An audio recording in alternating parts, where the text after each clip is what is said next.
வணக்கம். சித்தக்கேர் உணவே மருந்து மருந்தே உணவு. இந்த விஷப்பனி அப்படின்னு சொல்லுவாங்க முன்னோர்கள்லாம். அவ்வளோ பனியாக இருக்குது. பகலில் கூட அந்த சூரியன் வந்து நமக்கு உடம்புல வந்து உரைக்கிறது இல்லை. அதாவது தட் மீன்ஸ் நல்ல சூடு, ஆனால் வெயில் இருக்கிறது இல்லை. காலையிலையும் பனி காலம் வந்து 8 மணி வரைக்குமே இருக்குது பனி. அதுக்கப்புறமும் ஒரு சில்னஸ் இருந்துகிட்டே இருக்குது. ஈவினிங் அதிகமான சில்னஸ் இருக்குது.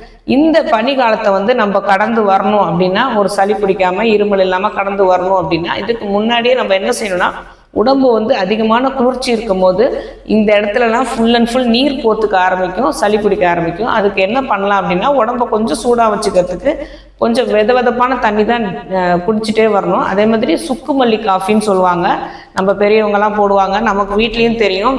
தனியான்னு சொல்கிற மல்லியை நல்லா வறுத்துட்டு சுக்கையும் லைட்டாக சூடு மட்டும் காட்டிட்டு அதை ஒரு பொடி பண்ணி வச்சுக்கிட்டோம் அப்படின்னா, இதை போட்டுட்டு வெறும் டீ, இந்த சுக்குமல்லி காஃபியில் வந்து எந்த டீலையும் தேநீர்லையும் பால் சேர்த்துக்கவே கூடாது. இதை நல்லா கொதிக்க வச்சுட்டு இதில் கருப்பு டீயோ வெல்லமோ போட்டு குடித்தோம் அப்படின்னா ரொம்ப நல்லது. இதே மாதிரி தான் சுக்கு, திப்பிலி, மிளகு, ஆவாரம் பூட்டி இந்த மாதிரி எல்லாமே பண்ணலாம். ஆனால் எந்த டீலையும் பால் சேர்த்துக்காம அந்த தேநீரை மட்டும், தீநீர்னு சொல்கிறது சித்த மருத்துவத்தில், இந்த தீநீரை வந்து காலையில் ஒரு தடவை நைட்டு ஒரு தடவை குடிச்சிக்கிட்டே வரணும். மாற்றி மாற்றி குடிச்சிக்கிட்டா நல்லாயிருக்கும். ஒரு நாள் சுக்குமல்லி காப்பி அப்படின்னா இன்னொரு நாள் வந்து ஆவாரம் பூட்டி அது மாதிரி.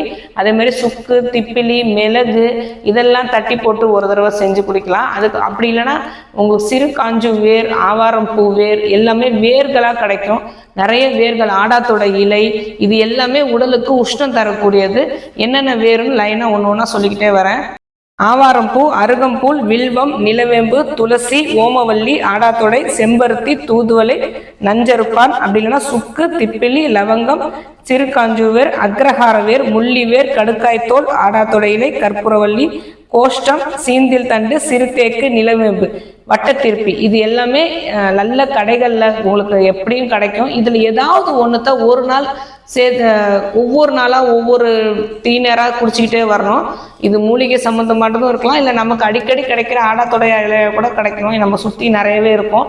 இல்லைன்னா இது சாதாரணமாக ஒரு 3 ஆடாத்தொடை இலையை வந்து நல்லா தண்ணியில் நல்லா கொதிக்க வச்சுட்டு அதை வடிகட்டிட்டு தேன் ஒரு ஸ்பூன் மட்டும் கலந்து குடித்தா கூட போதுமானது. இதை வந்து தொடர்ந்து ஒரு மூலிகையாக தொடர்ந்து செய்யும் போது உடம்புல வந்து கொஞ்சம் உஷ்ணம் அதிகமாகிடும். ஒரு சிலருக்கு ஒத்துக்காது. வயிறு வந்து கேஸ்ட்ரிக் பிரச்சனை வர நிறைய சான்சஸ் இருக்குது. அதனால தான் ஒவ்வொரு நாளைக்கும் ஒவ்வொரு மூலிகையாக ஒரு 4-5 மூலிகையை மட்டும் தேர்ந்தெடுத்து கூட வாங்கி வச்சுக்கிட்டு, ஒரு நாளைக்கு ஆவாரம்பூ, ஒரு நாள் ஆடாத்தொடை, ஒரு நாள் சுக்கு மிளகு காப்பி, ஒரு நாள் சுக்கு மிளகு திப்பிலி, அது மாதிரி மாற்றி மாற்றி குடிச்சிக்கிட்டே வந்தோம் அப்படின்னா இந்த பனிக்காலத்தை வந்து ஈஸியாக கடந்துட முடியும். அப்படியே இருமல் வந்துச்சு அப்படின்னா நீங்கள் சித்த மருத்துவரை அணுகி, ஏன்னா இப்போ ஒரு ஃப்ளூ மாதிரி, அதாவது சளி பிடிச்சிக்குது, நல்லா ஜுரம் வருது, தலை வலிக்குது, அதுக்கப்புறம் தான் இருமல் வந்து 1 மாதம் கூட ஆனாலும் நிற்கிறதே இல்லை. அதனால் நீங்கள் வரத்துக்கு முன்னாடி தான் இந்த இவ்வளோ ப்ரிகாஷன்ஸு வந்துருச்சு. ஒரு அதை என்ன சொல்கிறது, மற்றவங்களுக்கும் தொற்று வந்து நமக்கு வந்து சளி பிடிச்சிட்டு ஜுரம் வந்தது அப்படின்னா சித்த மருத்துவரை அணுகி அவங்கக்கிட்ட மெடிசின் 1 வீக்கான மெடிசின் எடுத்துக்கிட்டோம் அப்படின்னா அதுக்கப்புறம் வர 1 மாத இருமல் வந்து சித்த மருத்துவம் ஆரம்பத்துலேருந்து எடுக்கும் போது இந்த 1 மாத இருமலை வந்து தவிர்த்துட்டு, இருமல் வந்து கொஞ்சமாகவே தான் இருக்கும்.